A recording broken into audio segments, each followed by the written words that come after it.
사위가 문을 안 열어줘. 전화도 안 받고. 문 앞에 서 있다 그냥 돌아왔어. 저는 40대 직장인 여성입니다.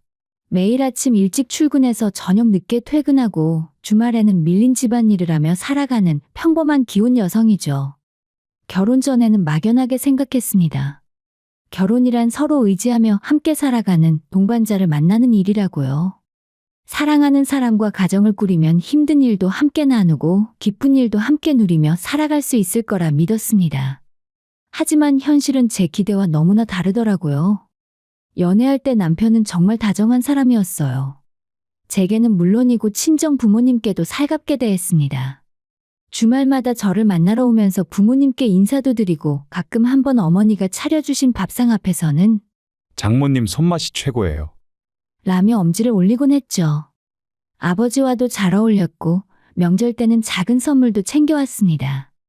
부모님은 그런 남편을 보며 흐뭇해하셨고 저도 덩달아 기분이 좋았어요. 이 사람이라면 결혼해도 괜찮겠다. 우리 가족과도 잘 지낼 수 있겠다 싶었으니까요. 그런데 제 생각과는 다르게 결혼 후에 남편은 완전히 다른 사람이 되어버렸습니다. 시댁 행사는 무조건 참석하면서 저희 친정 부모님 생신에는 항상 회사 일이 있어서 피곤해서 다음에 가면 안 될까? 같은 핑계로 빠졌습니다. 처음엔 정말 바쁜가 보다 했어요. 직장 생활이 힘들 수도 있고 피곤할 수도 있으니까요. 괜찮아. 다음에 보면 되지 뭐. 친정 어머니는 그렇게 말씀하셨지만 저는 어머니의 눈빛에서 서운함을 읽을 수 있었습니다. 그때마다 죄송한 마음에 가슴 한편이 무너지는 것 같았지만 저는 애써 이해하려고 했습니다. 더 이해가 안 되는 건 남편이 원래 효자도 아니었다는 점이에요.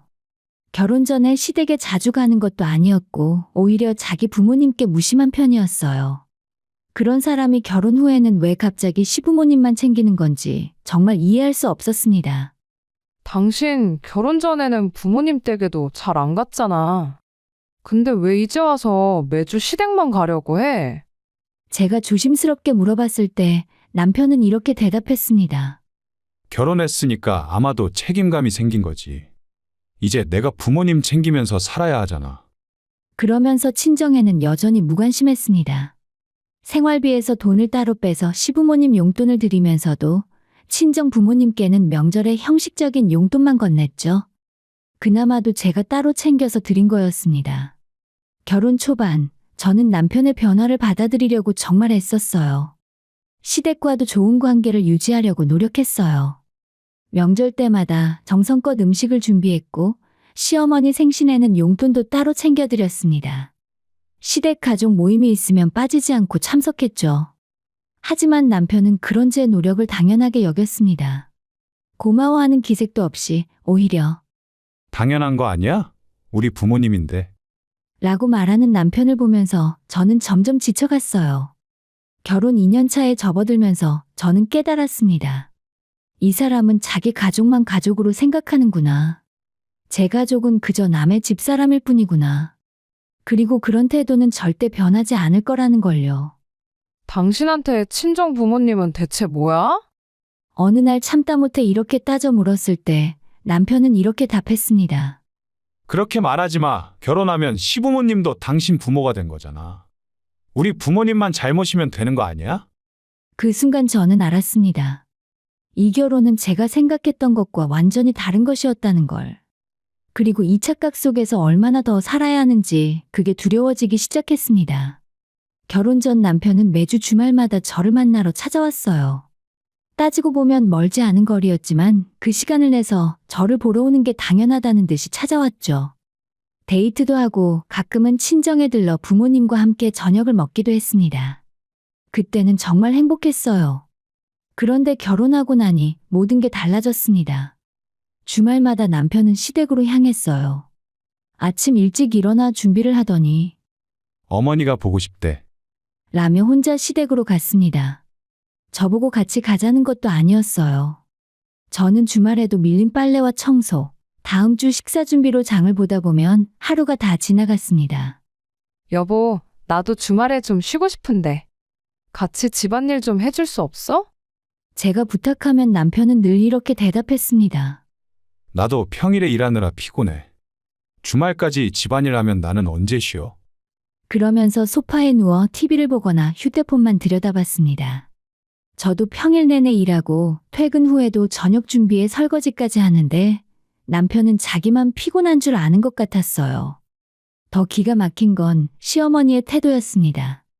어느 날 시댁에 갔을 때 시어머니가 이런 말씀을 하셨어요. 우리 아들이 결혼하고 나서 더 부모 생각을 많이 하네. 장가 가더니 효자가 됐어. 그 말을 듣는 순간 제 머릿속이 복잡해졌습니다. 시어머니는 아들이 매주 찾아오는 걸 당연하게 여기셨고 오히려 며느리인 제가 잘 교육시킨 것처럼 생각하시는 것 같았어요. 하지만 저는 아무것도 시킨 적이 없었습니다. 오히려 주말마다 혼자 남겨지는 게 서운했을 뿐이죠. 어머님, 저도 주말에는 남편이랑 같이 시간 보내고 싶거든요. 조심스럽게 말씀드렸더니 시어머니는 웃으시며 이렇게 말씀하셨습니다. 젊은 사람들이 뭘 그렇게 붙어 다녀? 결혼했으면 이제 부모 생각도 해야지. 그날 이후로 저는 시댁에 가는 게 점점 부담스러워졌습니다. 하지만 정작 큰 문제는 따로 있었어요. 정작 저희 친정 부모님 생신이나 친정 가족 모임 때마다 남편은 꼭 그 자리를 빠졌다는 겁니다. 친정 엄마 생신날에 저는 며칠 전부터 남편에게 말했어요. 여보, 이번 주 토요일 우리 엄마 생신이야. 저녁에 외식하기로 했으니까 같이 가자. 남편은 대충 알겠다고 대답했습니다. 그런데 생신 당일 아침 남편이 갑자기 말했어요. 미안한데 회사에서 급한 일이 생겼어. 토요일인데 출근해야 할 것 같아. 무슨 일인데 토요일까지 출근해야 해? 그럼 나한테 미리 말해주지 그랬어. 엄마한테 뭐라고 말하라고. 갑자기 생긴 일이라 어쩔 수 없잖아. 장모님께 내가 정말 죄송하다고 전해줘. 결국 저는 혼자 친정에 갔습니다. 괜찮다. 바쁜데 뭐. 친정 어머니는 그렇게 말하셨지만 친정 아버지의 표정은 좋지 않았어요. 형부와 언니 가족은 다 왔는데 저희 남편만 없으니 분위기가 이상했습니다. 그런데 다음 주 일요일 시어머니 생신이었어요. 남편은 새벽같이 일어나서 준비를 했습니다. 여보, 오늘 우리 어머니 생신이야. 일찍 가야 해. 지난주에 우리 엄마 생신 때는 회사 일 있다고 안 갔잖아. 제가 따지듯 말하자 남편은 당연하다는 듯이 대답했습니다. 그건 그거고 이건 이거지. 우리 어머니 생신인데 내가 안 가면 누가 가? 그럼 우리 친정엄마 생신 때는 나 혼자 가도 괜찮고? 장모님은 처형내도 있고 당신도 있잖아. 우리 어머니는 나밖에 없어. 그 말을 듣는 순간 제 안에서 뭔가 무너지는 느낌이었습니다. 더 충격적인 일도 있었어요. 어느 날 통장을 확인하다가 생활비 계좌에서 매달 일정 금액이 빠져나간 걸 발견했죠. 남편에게 물어보니 처음엔 발뺌하더니 결국 시인했습니다. 어머니 용돈 드리는 거야. 나이 드셔서 쓸 때도 많고 효도 좀 하면 안 돼? 효도하는 건 좋은데 왜 내 허락도 없이 마음대로 생활비에서 빼가는데? 우리도 빠듯하게 사는 거 알잖아. 다른데 쓴 것도 아니고 부모님 용돈 드린 거잖아. 그런 걸 갖고 뭘 그래. 그럼 우리 부모님 용돈은? 당신이 한 번이라도 챙긴 적 있어? 남편은 대답하지 않았습니다. 아니, 대답할 수 없었겠죠. 친정 부모님께는 명절 때 제가 따로 챙긴 용돈 외에는 남편은 단 한 푼도 드린 적이 없었으니까요. 그날 밤 우리는 크게 싸웠습니다. 저는 남편의 이중적인 태도를 참을 수 없었고 남편은 제가 시댁을 무시한다며 화를 냈어요.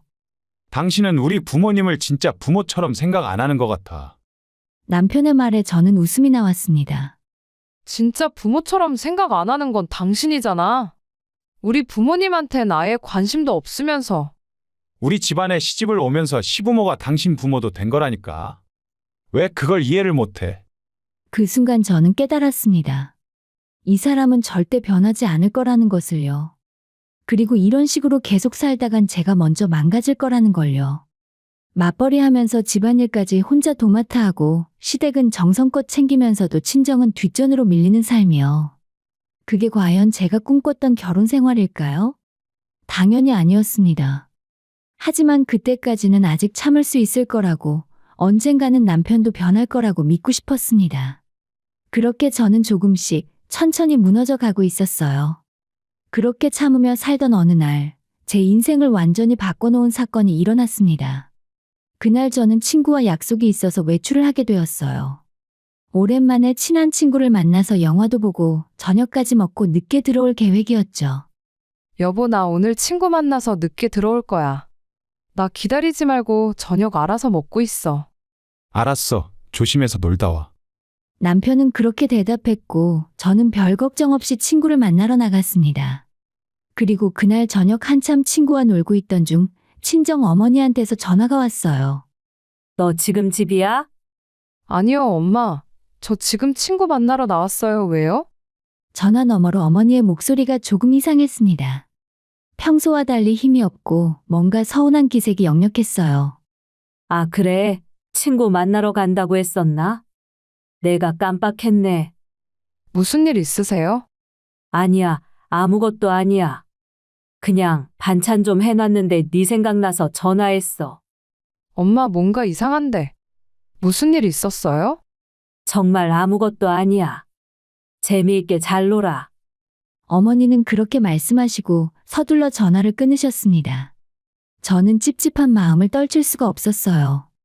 어머니 목소리에서 뭔가 숨기시는 게 느껴졌거든요. 그리고 그날 저녁 친구와의 자리를 빠르게 마친 후에 친정에 들렀습니다. 엄마, 아까 전화했을 때 무슨 일 있었던 거 맞죠? 어머니는 한참을 망설이시더니 결국 말씀하셨습니다. 사실은 아까 너희 집에 갔었어. 반찬 좀 해서 갖다 주려고. 네? 우리 집에요? 그래서요? 문을 아무리 두드려도 안 열어주더라. 사위한테 전화도 했는데 받질 않고. 순간 제 머릿속이 하얘졌습니다. 엄마, 언제요? 정확히 언제 갔었어요? 아까 너한테 전화하기 전에 너희들 먹으라고 반찬 좀 해갔지. 그런데 아무리 배를 눌러도 반응이 없더라고.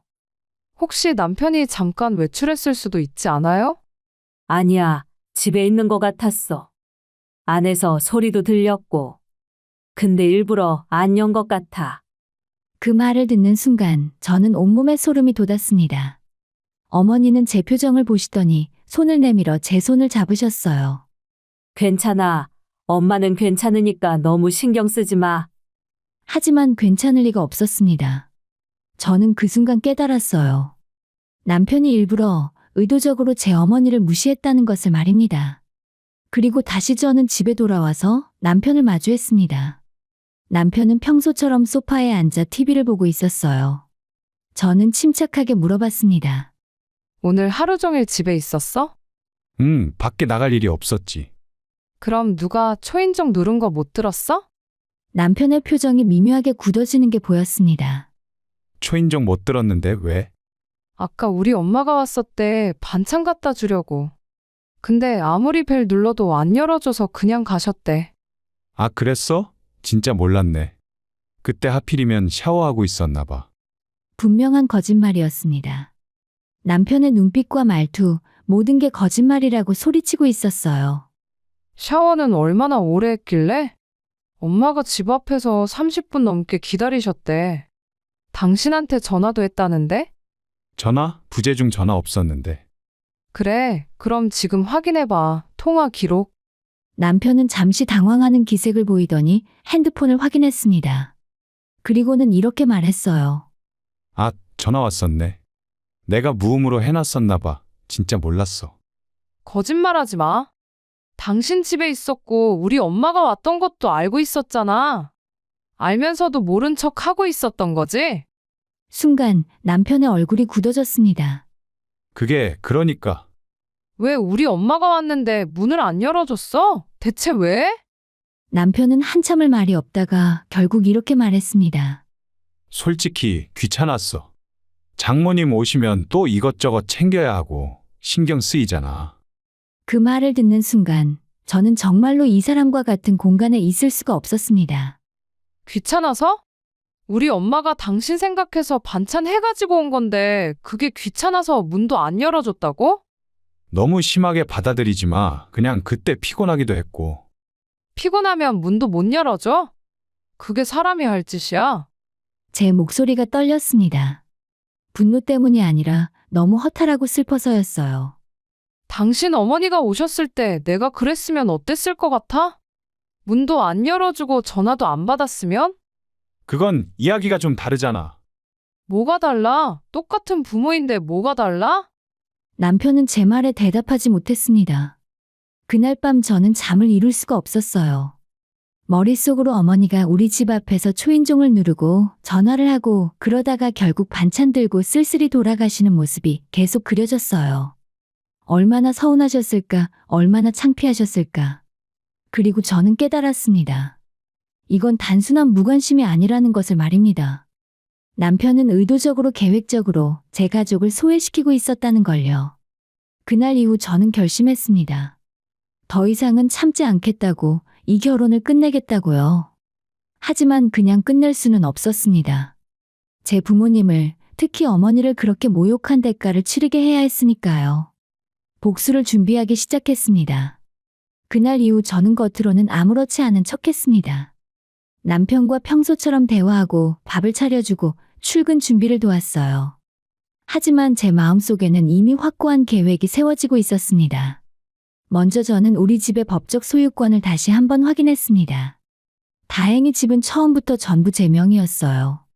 결혼할 때 친정 부모님께서 지원해 주신 돈과 제가 모아둔 돈으로 마련한 집이었고, 남편은 결혼할 당시에 단 한 푼도 보탠 적이 없었습니다. 당시에 남편이 나중에 보태주겠다고 했지만 결국 한 번도 돈을 준 적이 없었죠. 등기부 등본을 떼어보니 명확했습니다. 100% 제 단독 명의. 남편에게는 어떤 권리도 없었어요. 다음으로 저는 변호사를 만났습니다. 조용히, 남편은 모르도록요. 제 명의로 된 집을 배우자 동의 없이 처분할 수 있나요? 네, 가능합니다. 단독 명의 재산이라면 소유주 마음대로 처분할 수 있어요. 변호사의 답변을 듣고 저는 확신을 얻었습니다. 그럼 이혼 전에 집을 매각해도 문제 없을까요? 재산 분할 문제가 있을 순 있지만 일단 매각 자체는 가능합니다. 다만 구체적인 상황을 좀 더 들어봐야 할 것 같은데요. 저는 변호사에게 그동안의 상황을 설명했습니다. 결혼 생활 동안 남편이 재정적으로 기여한 게 거의 없다는 것과 오히려 생활비를 몰래 빼서 시댁에 보냈다는 것, 제 부모님을 지속적으로 무시하고 모욕했다는 것까지요. 그 정도면 재산 분할에서도 유리한 위치에 계십니다. 집 매각 후에 이혼 진행하셔도 법적으로 큰 문제는 없을 것 같습니다. 모든 준비가 끝났고 이제 실행만 남았어요. 어느 주말 저는 남편에게 제안했습니다. 여보, 다음 주나 다다음 주에 시어머니랑 둘이 여행 한번 다녀와. 남편은 의아한 표정을 지었어요. 갑자기 왜? 당신 항상 어머니랑 시간 보내고 싶어 하잖아. 나도 요즘 회사 일 때문에 스트레스 받아서 혼자 좀 쉬고 싶고. 진짜? 당신 정말 괜찮아? 나도 그때 연차 낼 생각인데 혼자 조용히 집에서 쉴 거야. 당신은 어머니 모시고 좋은 데 다녀와. 남편의 얼굴이 환해졌습니다. 어머니와 단둘이 여행 갈 생각에 신이 난 거죠. 그럼 제주도 어때? 엄마가 제주도 가고 싶어 하셨거든. 그래, 제주도 좋지. 3박 4일 정도 다녀와. 여기 여행 경비에 보태. 저는 준비해둔 현금 봉투를 건넸습니다. 남편은 기뻐하며 받아들였어요. 고마워. 엄마가 진짜 좋아하시겠다. 그 모습을 보면서 저는 속으로 비웃었습니다. 끝까지 자기 어머니 생각만 하는 사람이구나. 다녀와서 맛있는 거 사줄게. 남편이 그렇게 말했지만 저는 알고 있었습니다. 그가 돌아올 집은 더 이상 없다는 것을요. 남편에게 여행 가라고 말을 해두고 저는 가장 먼저 평소 알고 지내던 부동산 중개인에게 연락했어요. 저희 집 급매로 내놓을 거예요. 최대한 빠르게 처리 가능할까요? 얼마나 빨리요? 가능한 빨리 해주세요. 어차피 집은 바로 비울 생각이거든요. 너무 빨리 팔다 보면 제값을 못 받을 수도 있어요. 시세보다 조금 낮게 내놓을게요. 대신 확실한 사람만 찾아주세요. 그리고 이틀 후에 부동산에서 연락이 왔습니다. 매수자 나왔습니다. 내일 계약 가능하다는데요. 좋아요. 바로 진행해주세요. 계약 당일 저는 부동산 사무소에 앉아서 차분하게 서류에 서명했습니다. 매수자는 젊은 신혼부부였어요. 새로 시작할 보금자리를 찾아서 기뻐하는 그들의 모습을 보면서 저는 묘한 감정을 느꼈습니다. 축하드려요. 행복하게 사세요. 감사합니다. 좋은 집 구하게 돼서 저희가 더 감사하죠. 계약금을 받고 잔금 일정을 잡고 모든 게 순조롭게 진행됐습니다. 일주일 후면 그 집은 완전히 다른 사람의 것이 될 예정이었어요. 그리고 저는 짐을 쌌습니다. 제 물건들과 친정에서 가져온 것들, 제가 산 가전제품들까지 전부요. 남편 물건은 하나도 건드리지 않았습니다. 그저 제 것만 챙겼어요.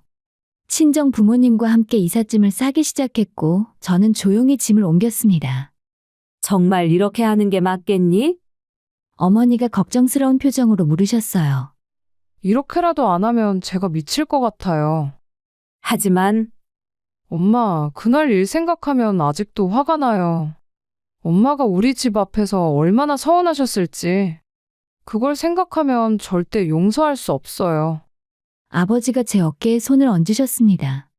그래, 네 결정을 존중한다. 너 하고 싶은 대로 해라. 그렇게 저는 모든 짐을 빼냈고 집은 텅 비었습니다. 남편의 옷가지와 몇 가지 생활용품만 덩그러니 남아 있었어요. 그리고 남편에게 문자를 보냈습니다. 여행 잘하고 있어? 돌아오면 전화 한 통 해. 할 얘기가 있어. 남편에게서 답장이 왔어요. 응, 엄마랑 잘 놀고 있어. 내일 김포로 돌아갈 거야. 무슨 얘기를 하려고? 내일 얘기할게. 그냥 푹 쉬어. 저는 핸드폰을 내려놓고 창밖을 바라봤습니다. 이제 모든 것이 곧 끝나가고 있었어요. 다음 날 저녁 남편에게서 전화가 왔습니다. 여보, 나 집 앞인데 왜 문이 안 열려? 비밀번호 바뀐 거야? 드디어 때가 온 거였습니다. 저는 침착하게 대답했어요. 그래, 바뀌었어. 왜? 비밀번호 뭐야? 그 집은 이제 우리 집이 아니야. 뭐? 전화 너머로 남편의 당황하는 소리가 들렸습니다. 지금 무슨 소리야? 나랑 장난해. 장난 아니야. 사실 지난주에 그 집 팔았어. 이미 새 주인한테 넘어갔거든. 미쳤어? 내 동의도 없이 어떻게 집을 팔아? 남편의 목소리가 점점 높아졌습니다. 당신 동의? 그 집이 당신 명이야? 내 명의 집인데 내가 팔면 안 돼? 그래도 부부인데 어떻게 이럴 수가 있어? 저는 차갑게 웃었습니다.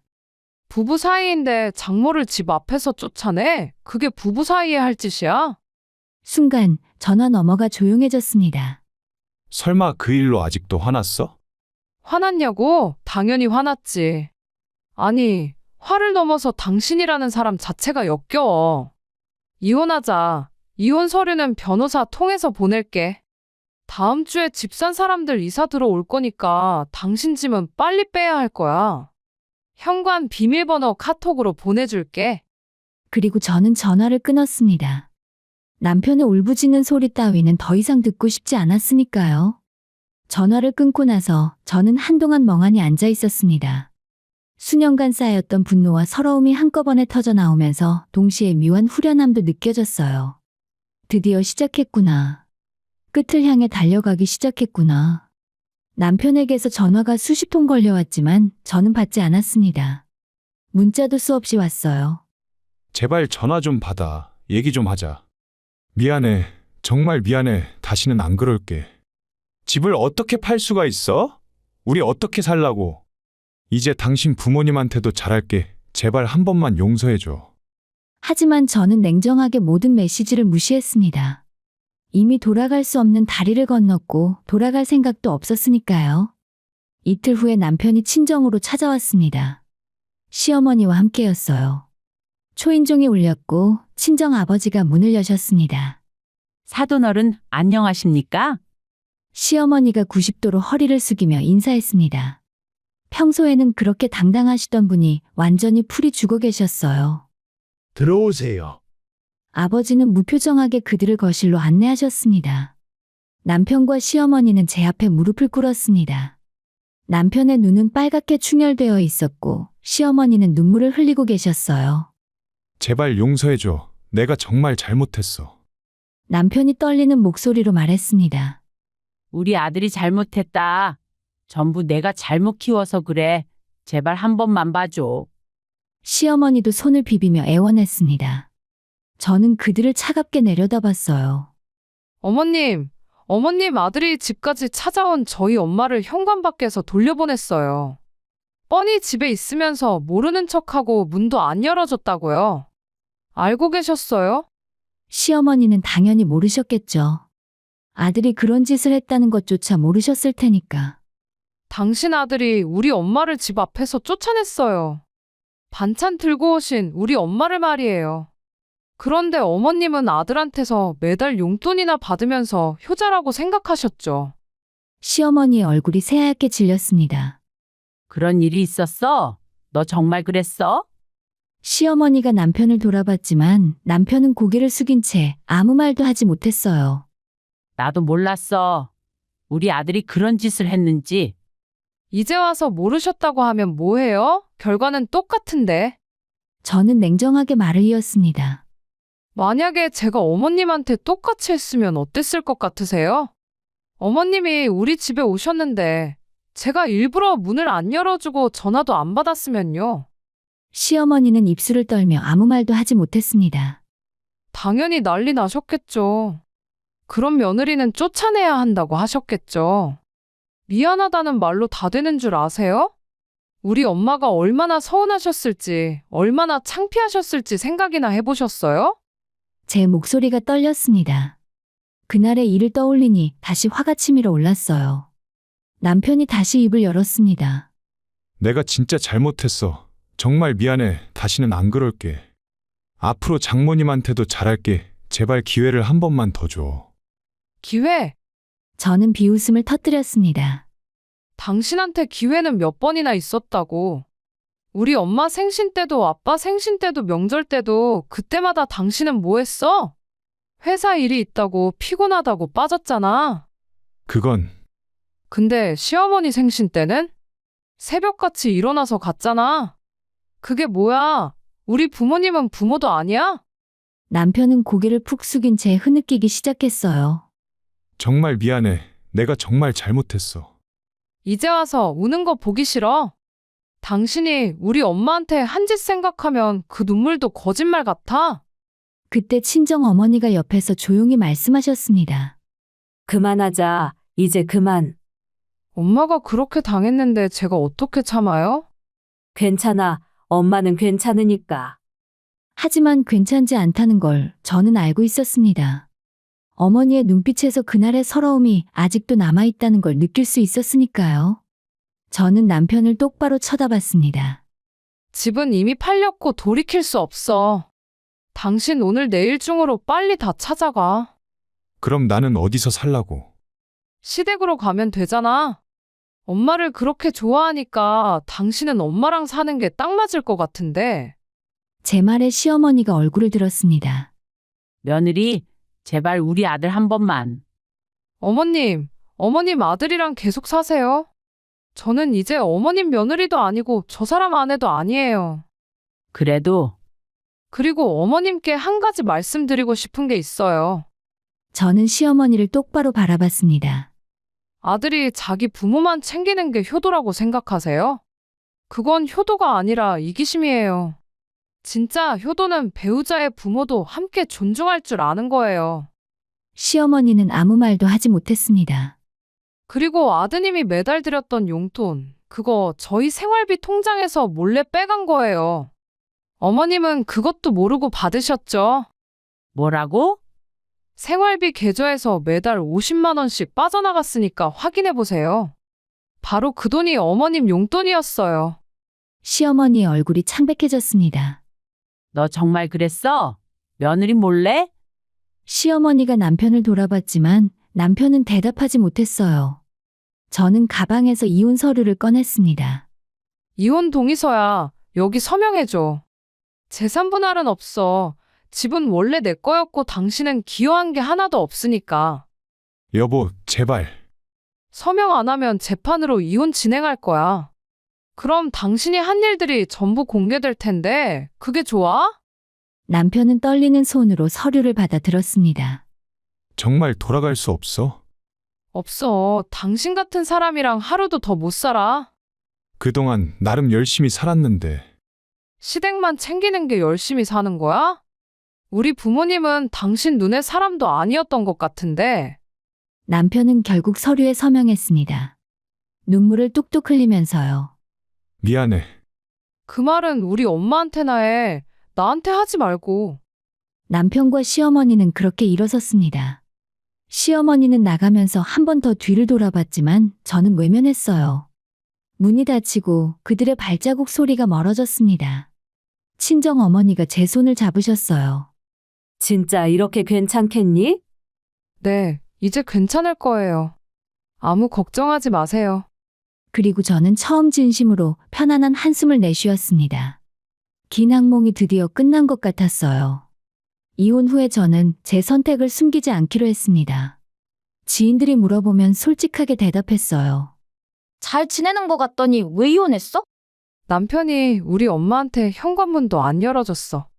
사위 주려고 반찬까지 들고 오셨는데 집에 있으면서 일부러 무시했지. 그 말을 들은 사람들은 모두 경악했습니다. 세상에 그런 사람이 어디 있어? 장모한테 그럴 수가 있어? 남편에 대한 평판은 순식간에 바닥을 쳤습니다. 당연한 일이었죠. 누가 봐도 말도 안 되는 행동이었으니까요. 1년이 지난 지금 우연히 남편 소식을 들었습니다. 그때 저와 이혼한 뒤에 아직도 혼자 산다고 하더군요. 새로운 인연도 없고 시댁에서 얹혀 살고 있다고 했어요. 그 사람 요즘 어떻게 지내는지 알아?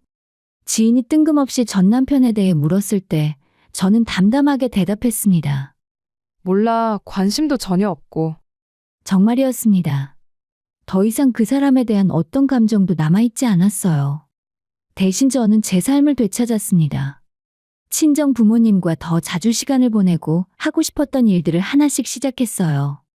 무엇보다 마음이 편안해졌습니다. 어느 날 어머니가 물으셨어요. 우리 딸 이혼한 거 후회되진 않니? 아니요, 엄마. 하나도 안 후회돼요. 그래도 혼자 사는 게 외롭지 않을까? 혼자 사는 게 훨씬 나아요. 그 사람이랑 사는 게 더 외로웠어요. 정말 그랬습니다. 함께 살면서도 혼자였던 그 시간들보다 진짜 혼자가 된 지금이 훨씬 평온했어요. 결혼은 단지 두 사람의 사랑만으로는 안 됩니다. 서로의 가족을 존중하고 배려할 줄 알아야 하죠. 자기 부모만 소중히 여기고 배우자의 가족을 무시하는 사람과는 절대 행복할 수 없다는 것을 저는 뼈저리게 배웠습니다. 돌이켜보면 그날의 결정은 제 인생 최고의 선택이었어요. 조금 더 늦었다면 더 깊은 상처를 받았을 테고 헤어나오기 더 힘들었을 거예요. 저는 지금 생활이 진심으로 행복합니다. 그리고 이 이야기를 듣는 분들께 말씀드리고 싶어요. 단지 참는 게 미덕이 아닙니다. 자신과 자신의 가족을 지키는 게 진짜 용기예요. 저는 그때 이혼한 것을 후회하지 않습니다. 지금까지 단 한 번도요.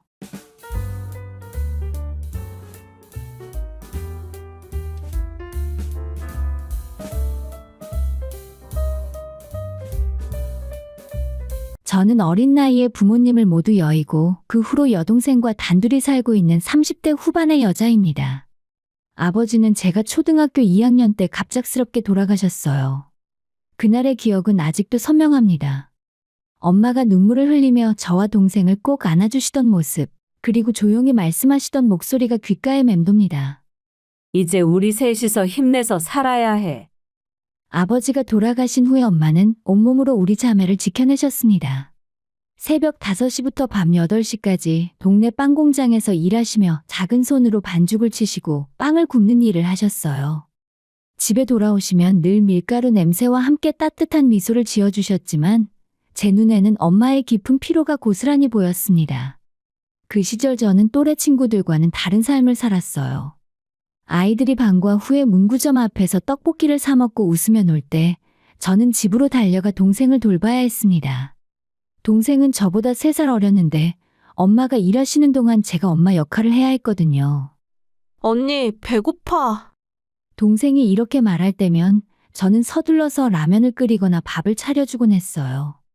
때로는 동생이 밤에 무서워서 엄마를 찾으며 올 때면 엄마 대신 제가 동생을 안아주며 자장가를 불러주기도 했습니다. 그렇게 저는 자연스럽게 나이에 비해 일찌감치 철이 들었고 어린 나이에 이미 가족의 든든한 기둥이 되어 있었어요. 엄마는 아무리 힘드셔도 저희 앞에서는 항상 밝은 모습을 보여주려 하셨습니다. 특히 제가 어려운 표정을 지을 때면 엄마는 제 어깨를 툭툭 두드리며 말씀하시곤 했어요. 우리 큰딸, 웃으면 좋은 일이 생긴다. 힘들어도 웃자. 그 말씀을 들을 때마다 저는 억지로라도 웃어 보였고 정말 신기하게도 그렇게 웃다 보면 마음이 조금씩 가벼워지는 걸 느꼈습니다. 엄마의 그 말씀은 제 인생의 가장 큰 가르침이 되었습니다.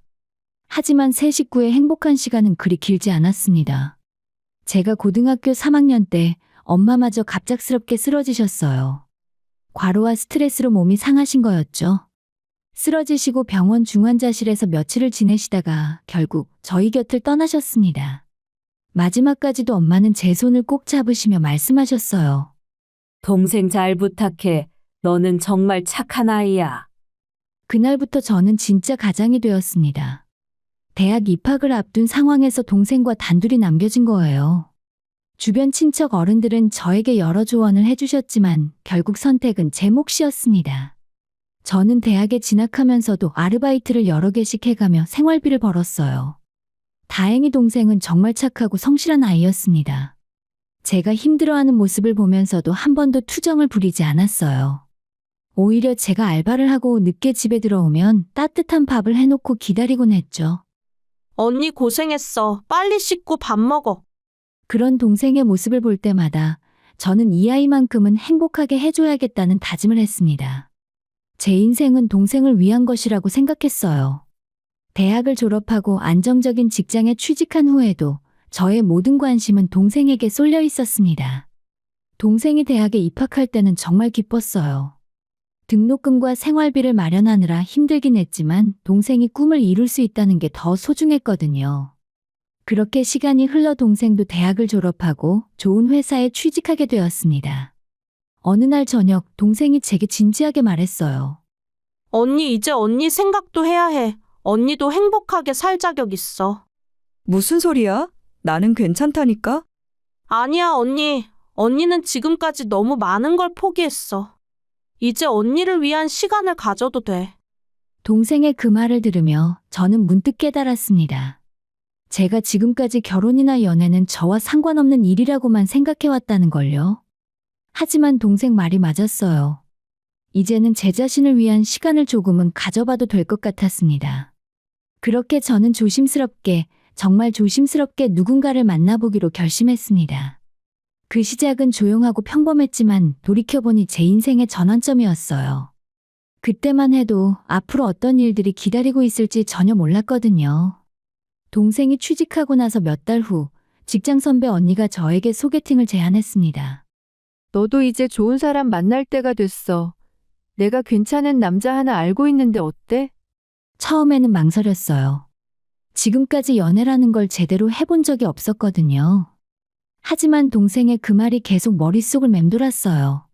그래, 한번 만나볼게. 그렇게 처음 소개를 받아 만난 그 남자는 첫인상이 정말 좋았습니다. 키도 적당히 크고 눈웃음이 예쁜 사람이었어요. 무엇보다 말투가 차분하고 예의 바른 게 마음에 들었습니다. 안녕하세요. 처음 뵙겠습니다. 오늘 시간 내주셔서 감사해요. 첫 만남은 동네 카페에서였는데 생각보다 대화가 잘 통했어요. 그는 제 이야기를 진지하게 들어주었고 특히 제가 동생을 키우며 살아온 이야기를 털어놓았을 때도 전혀 부담스러워하지 않았습니다. 정말 대단하시네요. 쉽지 않았을 텐데. 그냥 해야 할 일이었으니까요. 아니에요. 누구나 할 수 있는 일이 아니에요. 정말 존경스럽습니다. 그의 진심 어린 말에 마음이 따뜻해졌어요.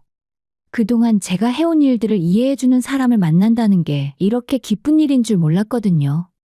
두 번째 만남에서는 동생도 함께 만나 같이 식사를 했습니다. 제가 먼저 제안한 건 아니었어요. 그가 먼저 말했거든요. 동생분도 함께 만나고 싶어요. 가족이니까요. 다행히 동생도 그 사람을 좋아했어요. 식사 자리에서 그는 동생에게도 관심을 보였고 동생의 직장 이야기도 진지하게 들어주었습니다. 저분이라면 형부로 괜찮은 것 같아, 언니. 집에 돌아온 후에 동생이 귀띔해준 말이었어요. 그 말을 들으니 더욱 마음이 놓였습니다. 그렇게 6개월 정도 만나면서 우리는 자연스럽게 결혼 이야기를 하게 되었어요. 그는 저에게 프로포즈를 했고 저도 기꺼이 받아들였습니다. 다만 결혼 준비 과정에서 한 가지 아쉬운 점이 있었다면 시댁에서의 지원이 전혀 없었다는 거였어요. 시어머니는 첫 인사 때부터 조금 차가우셨거든요. 아, 그래. 부모님이 모두 안 계시는구나. 그 말투에서 묘한 기류를 느꼈지만 그때는 크게 신경 쓰지 않았어요. 오히려 저와 남편이 독립적으로 결혼을 준비하는 게 더 좋다고 생각했거든요. 우리 돈으로 우리 결혼 준비하자. 그게 더 깔끔해. 그래, 그게 좋겠다. 저희는 각자 모은 돈을 합쳐서 최소한의 예산으로 결혼을 준비했어요. 화려하지도 않고 규모가 크지도 않았지만 우리에게는 소중한 시작이었습니다. 동생이 들러리를 서주었고 친한 친구들과 직장 동료들이 축하해 주었어요. 신혼집은 작은 빌라의 투룸이었어요. 전세금도 대출 없이 저희가 모은 돈으로 마련했고 가구도 하나씩 천천히 들여놓았습니다. 소박했지만 정말 우리만의 공간이라는 게 행복했어요. 결혼 초반 몇 달은 정말 평온했습니다. 남편은 성실하게 출근했고 저도 직장 생활을 이어갔어요. 저녁에 함께 밥을 먹고 주말에는 동생과 함께 나들이를 가기도 했습니다. 그런데 결혼한 지 1년쯤 지났을 때 남편에게 큰 시련이 찾아왔습니다. 회사에서 구조조정이 있었는데 남편이 명예퇴직 대상에 포함된 거였어요. 여보, 회사에서 나가라고 해. 그날 밤 남편이 잔뜩 풀이 죽어서 집에 돌아왔어요. 저는 남편을 위로해주며 함께 이겨내자고 했습니다. 그때까지만 해도 남편은 제가 알던 그 사람이었어요. 실직의 충격으로 며칠간 술을 마시긴 했지만 곧 정신을 차리고 이직 준비를 시작했거든요. 저는 남편을 응원했어요. 이력서 쓰는 것도 도와주고 면접 볼 때 입을 옷도 함께 골라주었습니다. 다행히 3개월 만에 새로운 직장을 구할 수 있었어요. 여보, 합격했어. 다음 주부터 출근이야. 정말? 축하해. 난 당신 믿고 있었어. 새 직장에서의 연봉도 이전보다 조금 더 좋았어요. 그래서 저희는 조금 더 좋은 곳으로 이사하기로 했습니다. 빌라에서 아파트로 옮겨간 거죠. 새 아파트에서의 생활은 더욱 만족스러웠어요. 동생도 예전보다 더 자주 놀러왔고 우리 세 사람은 정말 한 가족처럼 지냈습니다. 저는 이대로만 시간이 흘러가기를 간절히 바랐어요. 안정된 삶, 소박한 행복 그리고 따뜻한 가정. 제가 어릴 때부터 꿈꿔왔던 모든 것들이 현실이 되는 것 같았거든요. 하지만 그 행복한 시간들이 사실은 폭풍전야의 고요함이었다는 걸 그때는 전혀 몰랐습니다. 남편의 진짜 모습은 아직 드러나지 않았고 앞으로 제가 겪게 될 시련들도 상상할 수 없었어요. 그저 이 평범한 행복이 영원히 계속될 거라고 믿고 있었을 뿐이었습니다. 결혼한 지 2년이 지나면서 남편의 모습이 조금씩 달라지기 시작했습니다. 처음에는 작은 변화들이었어요. 너무 작은 부분이라 제가 예민하게 받아들이는 건 아닌가 하고 스스로를 의심할 정도였죠. 가장 먼저 눈에 띈 건 동생에 대한 태도 변화였어요. 연애할 때는 동생을 친동생처럼 챙기던 사람이 결혼 후에는 점점 무관심해지더라고요. 동생 생일이 다가왔을 때였습니다. 저는 미리 남편에게 말해뒀어요. 다음 주가 내 동생 생일인데 함께 축하해 줄까? 아, 그래? 근데 나는 회사 워크숍이 있어서 참석 못할 것 같은데. 회식? 나한테 그런 이야기 없었잖아. 언제부터 잡혀있던 일이야? 그냥 갑자기 생긴 거야. 그런데 며칠 후에 알고 보니 워크숍이 아니라 친구들과의 술자리 모임이었어요. 제 동생의 생일보다 친구들과의 만남이 더 중요했던 거죠. 결국 저 혼자 동생과 생일을 보냈습니다. 꽤나 형부를 잘 따르던 동생은 아무 말 안 했지만 저는 마음이 무거웠어요. 언니 괜찮아. 형부도 바쁘실 텐데. 미안해. 다음엔 꼭 함께 하자. 하지만 정작 시댁 가족들 일에는 남편의 태도가 완전히 달랐어요. 시어머니 생신 때는 미리 며칠 전부터 준비하자고 하더라고요. 여보, 우리 엄마 생신 선물 뭘로 할까? 이번엔 좀 괜찮은 걸로 해야지. 그래, 뭐가 좋을까? 한우 세트 어때? 아니면 홍삼 세트 같은 거? 그때 든 생각이 내 동생 생일 때는 그렇게 바쁘다고 하더니 해도 너무하네였어요. 하지만 말로 표현하지는 못했습니다. 부부 사이에 이런 걸로 싸우는 게 맞나 싶어서요. 더 큰 문제는 저에 대한 남편의 태도도 변하기 시작했다는 거였어요. 특히 제가 운전을 못한다는 점을 자주 지적했습니다. 다른 집 아내들은 다 운전하는데 당신은 왜 면허 안 따? 배우고는 싶은데 무서워서. 무서우면 언제까지 무서워할 거야? 나보고 맨날 데려다 달라고 하지 말고 이젠 당신이 면허 따서 운전하고 다니라니까?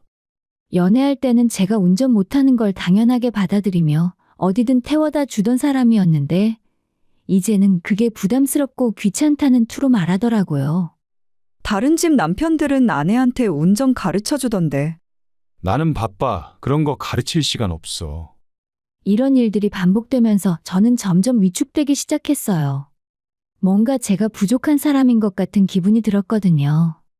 그런데 정말 큰 문제가 터진 건 남편의 소비 습관이었어요. 어느 날 갑자기 남편이 저에게 말했습니다. 여보, 우리 부모님 모시고 제주도로 4박 5일 여행 가자. 갑자기?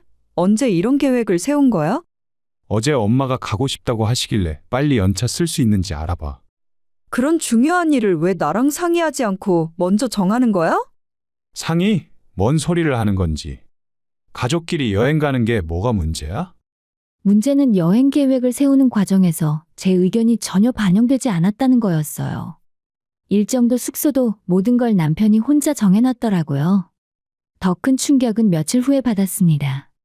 카드 명세서를 확인하다가 여행 경비가 시부모님들 것까지 모두 결제되어 있는 걸 발견한 거예요. 여보, 이게 뭐야? 여행 경비를 벌써 다 결제했어? 미리 해놔야지.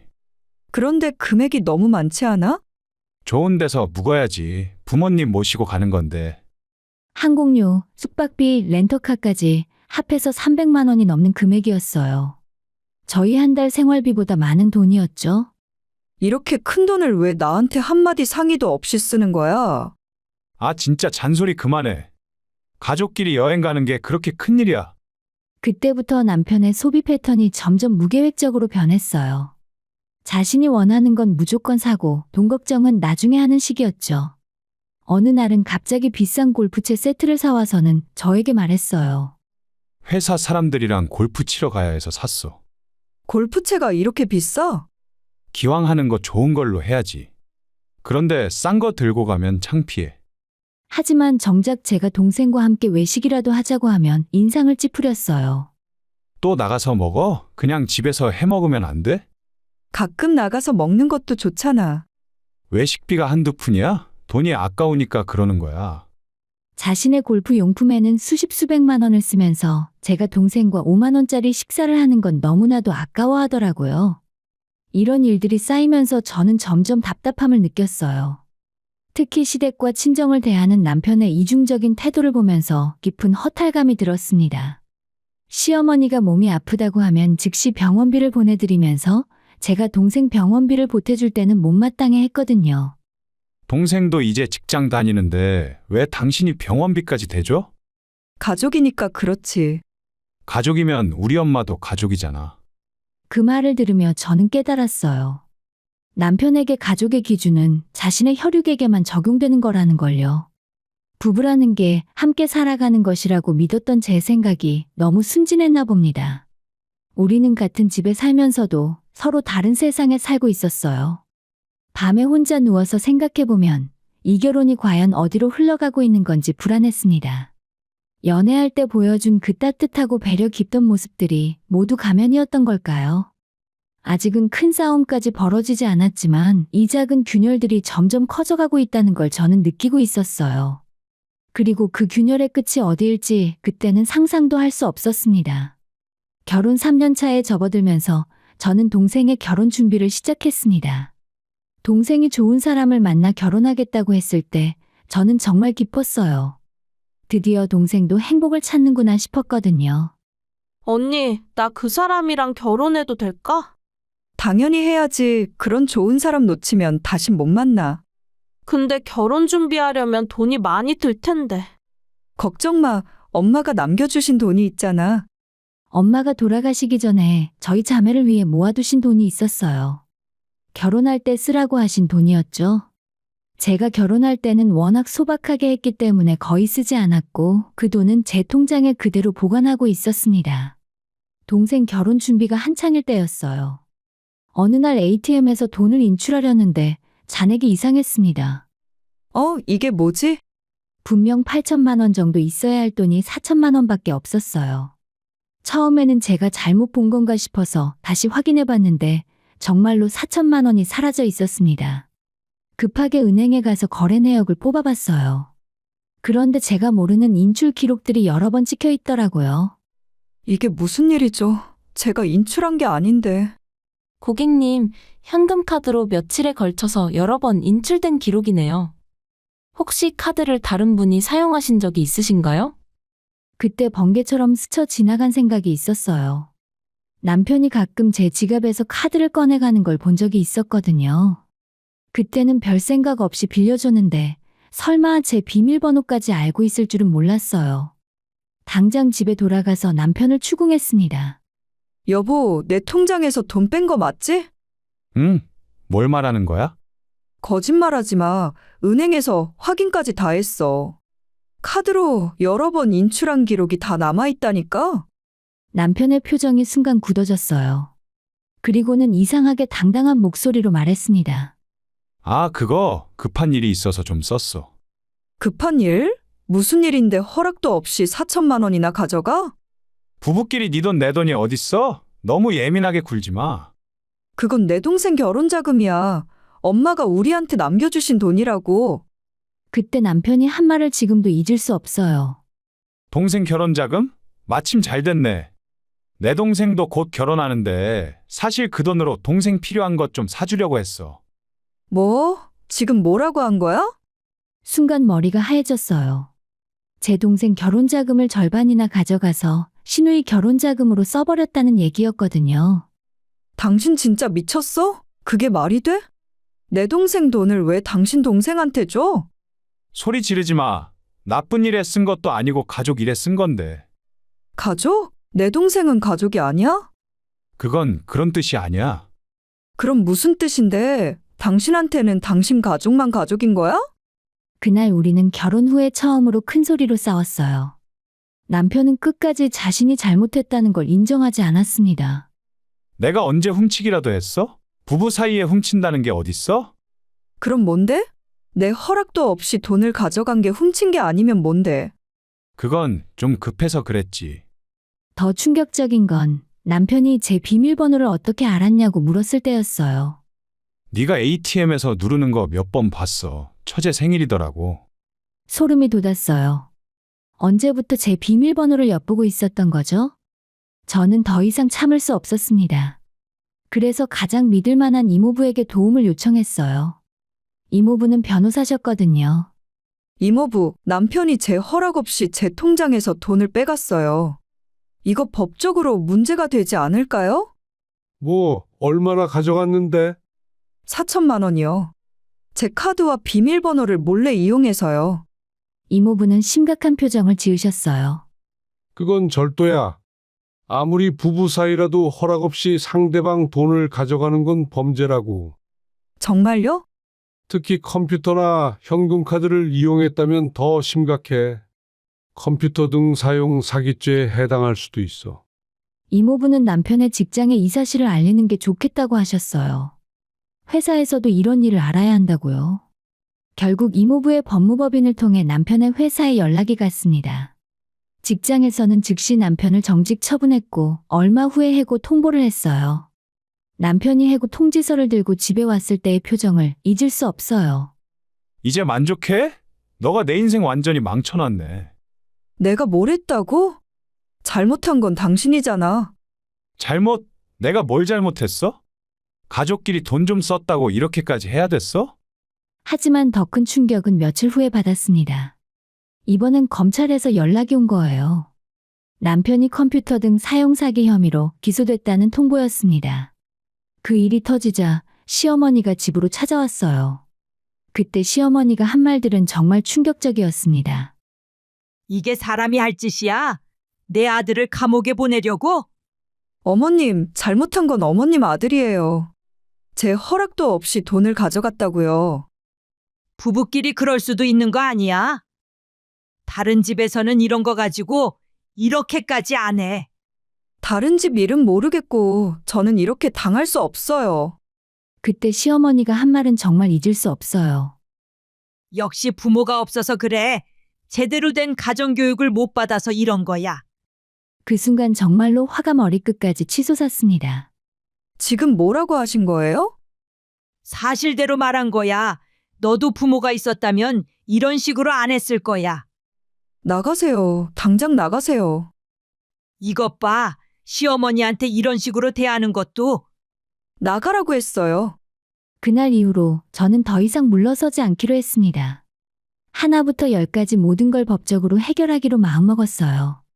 남편은 결국 얼마 후에 재판에서 징역 6개월을 선고받았습니다.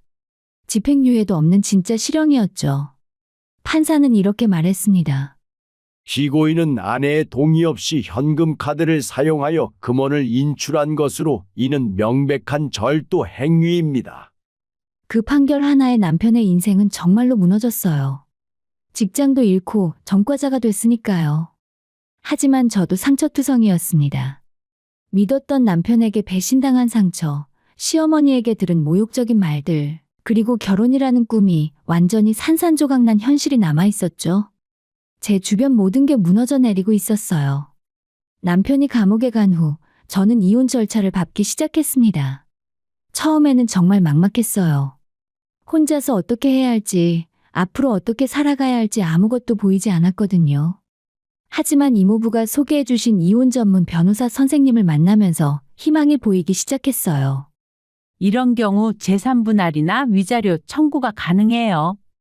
특히 상대방이 형사처벌까지 받았으니까 유리한 상황이에요. 정말요? 그럼 남편이 빼간 돈도 돌려받을 수 있나요?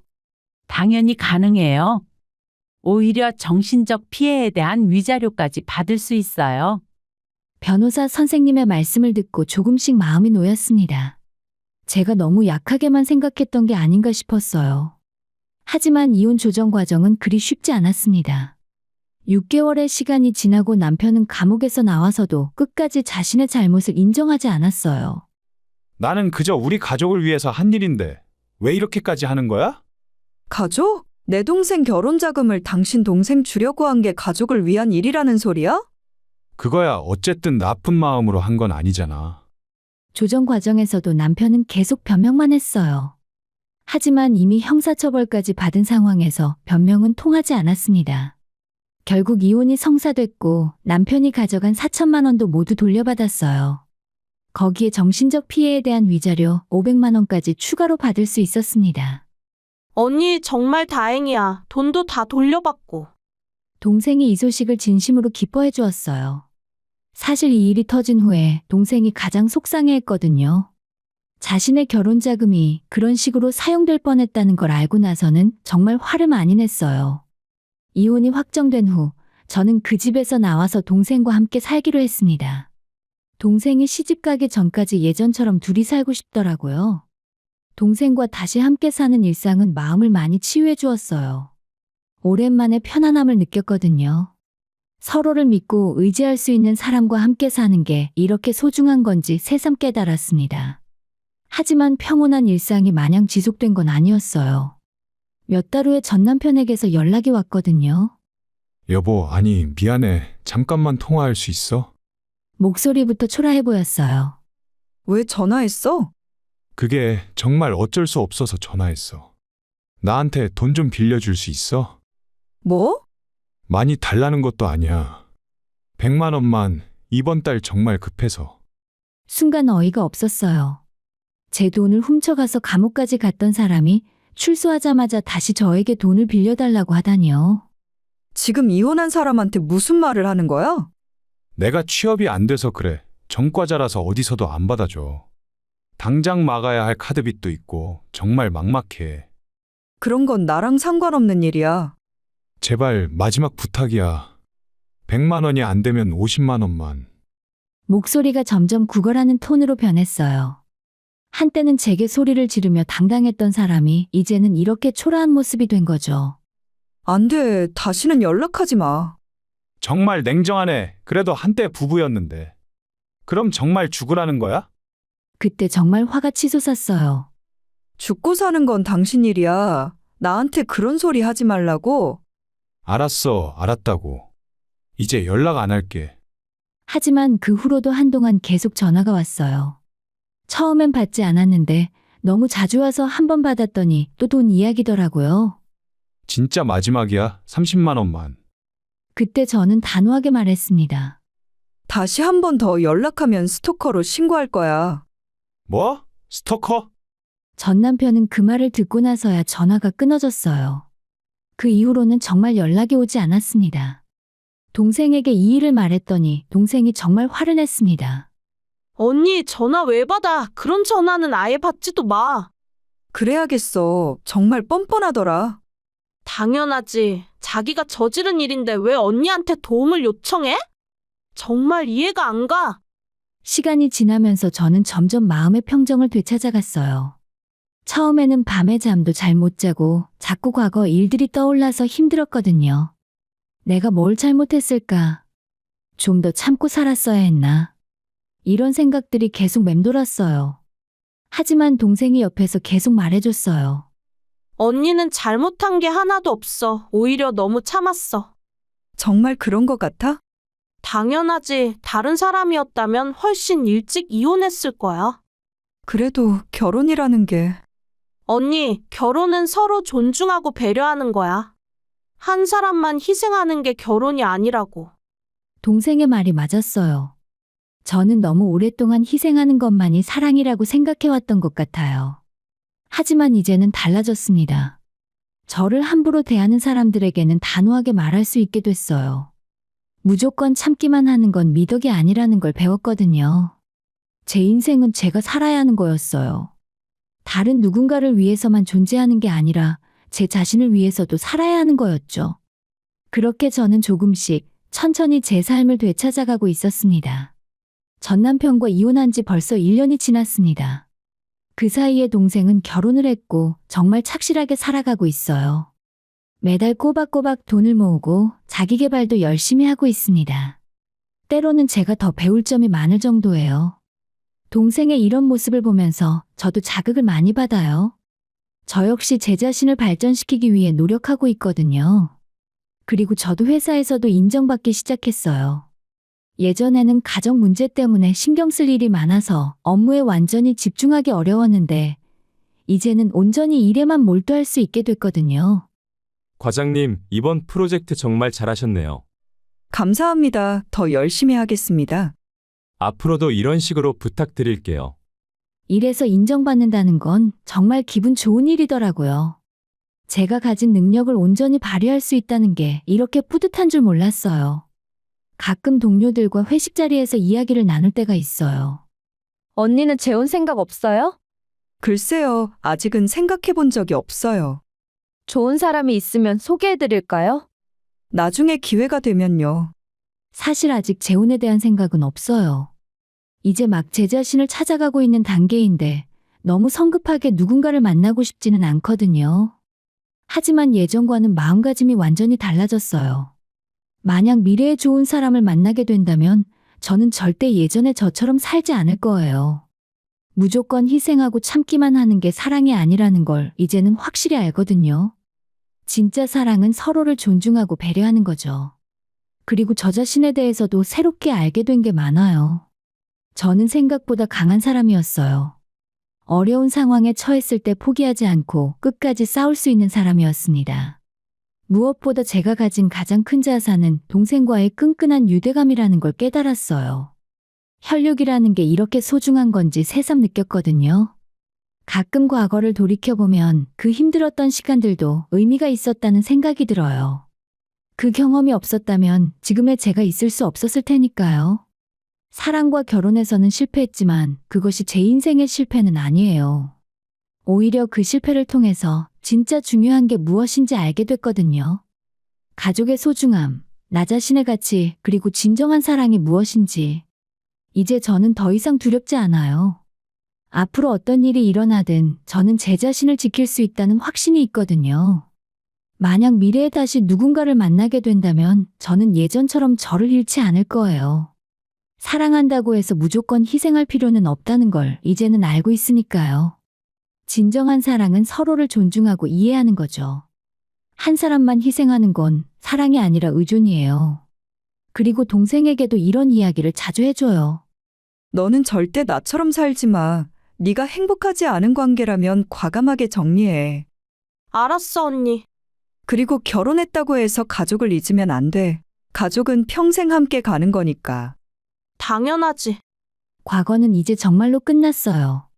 그 아픈 기억들도 배신당했던 상처도 이제는 저를 더 이상 괴롭히지 못해요. 그리고 이 이야기를 들으시는 분들께도 말씀드리고 싶어요. 여러분도 여러분 인생의 주인공이에요. 누군가를 위해서만 살 필요는 없어요. 여러분 자신을 위해서도 살아주세요. 진정한 사랑과 행복은 자신을 잃지 않을 때 찾아온다는 걸 저는 이제 확신합니다.